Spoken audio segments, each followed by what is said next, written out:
Are they all friendly? Advisor number 1. Mr. President, that is a very difficult question to answer. There are many parameters that we follow to evaluate the threat. However, we have little intelligence on 4 of the 5 visitors. We have plenty of intel on the Ebens. They've given us everything we've asked for. They have also helped us to understand the other 4 species.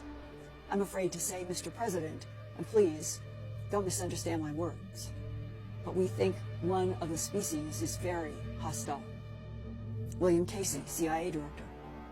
Mr. President, we have intelligence that would indicate this one species of aliens have abducted people from Earth. They have performed scientific and medical tests on these humans. To the best of our knowledge, no humans have been killed, but as advisor number 1 stated, the intelligence is from witnesses and we haven't thoroughly evaluated this intelligence. We have captured one of these hostile aliens. This gets into some very, very sensitive areas, Mr. President. I strongly suggest we end this discussion and move on to any further questions that you might have and then get back to this. I don't think we are prepared to provide you with accurate answers to your questions about the potentially hostile aliens at this time, close quote. And that was March 6 to 8, 1981. President Reagan said, okay, but expect this to be given to me as soon as possible. I want to know everything about these hostile creatures. So, we should start forming policies on how to deal with them. Advisor number 1, do we have operational war plans on this? Advisor number 1. Yes, Mr. President, we have war plans on all potential threats to our country. William Casey. Okay, give the President the names, caretaker. Okay, thank you, Mr. President. The 5 non-human species are called Ebens, Archeloids, Quadloids, Peplaloids, and Trontoloids. These names were given to the alien species by the intelligence community, specifically by MJ5. The Ebens are friendly. The Trontoloids are the dangerous ones. We call the hostile aliens simply that, HAV, meaning hostile alien visitors. MJ12 placed that code on them back as early in the 1950s. A note about MJ5. A member of Majestic or Majority 12, also known as MJ12, is this group that was originally organized in September 1947 after the July 1947 Roswell and other UFO crash incidents.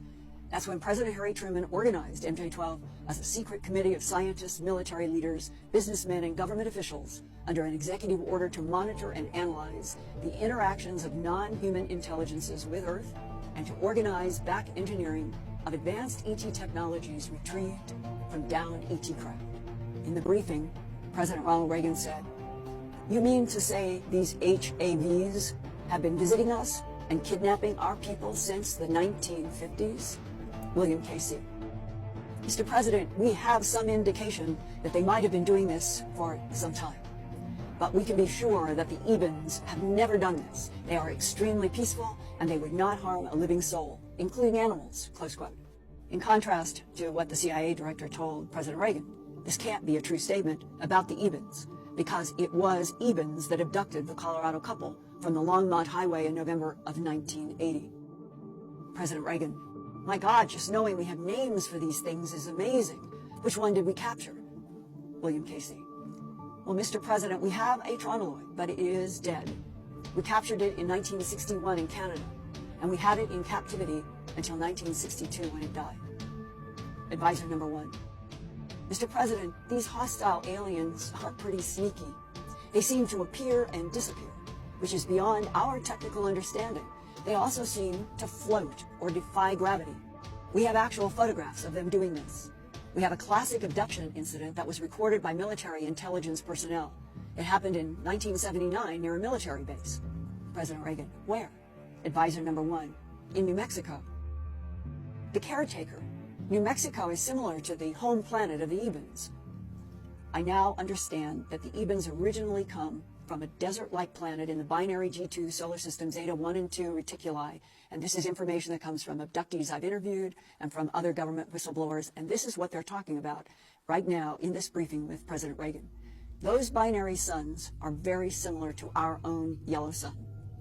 And they say to President Reagan, quote, "Since we do not know which planet the Trontoloids came from, And then the caretaker is interrupted by advisor number 4. Advisor number 4 says, I think we do. I think the Ebens gave us that information. We know the star group. It is close to our solar system in astronomical terms, maybe 10.5 light years away. It's on the 3rd planet of the Epsilon Eridani solar system. It's the Tronoloids, and they are actually closer to us than the Ebens are. Epsilon Eridani on the left is an orange dwarf star in the constellation Eridanus, a cooler, fainter K2V solar spectrum compared to our G2V sun. At 10.5 light years from Earth, Epsilon Eridani is in a multiple star system and has an estimated 82% of our sun's mass on the right and 74% of our sun's radius, but only 34% of our sun's luminosity. Our sun is much brighter. The Epsilon Eridani is an orange color versus our yellow sun, and it's dimmer. The Reagan briefing indicates the 3rd planet in the Epsilon Eridani solar system is the home of the hostile insect Tronoloids. Epsilon Eridani has a large ring Jupiter-like gaseous planet called Epsilon Eridani b, and a probable 2nd rocky planet called Epsilon Eridani c, and it might even have a 3rd distant planet in one of 2 asteroid belts. Our solar system is underlined in red at the center of this 3-dimensional star map of our region in the Milky Way galaxy. In the lower left of our solar system is Epsilon Eridani, also underlined in red. Not far from Epsilon Eridani is Tau Ceti, underlined in red, and Tau Ceti has been referenced by people in the human abduction syndrome as a solar system also containing humanoid life. When astronomers Frank Drake and Carl Sagan in 1960 first started to look for radio signals from intelligent extraterrestrials, they turned their radio telescope on both Epsilon Eridani and Tau Ceti. But no signals were found then. President Reagan's 1981 briefers would say that is because SETI was looking in the wrong frequencies, or the very advanced Tronoloids have a way to cloak their planet. Was this Astronomy magazine cover in December 2007 another leak from government intelligence sources trying to condition the public that there is other life in our galaxy and beyond? Because they already know about the dangerous Tronoloid insect beings on a planet in the Epsilon Eridani solar system.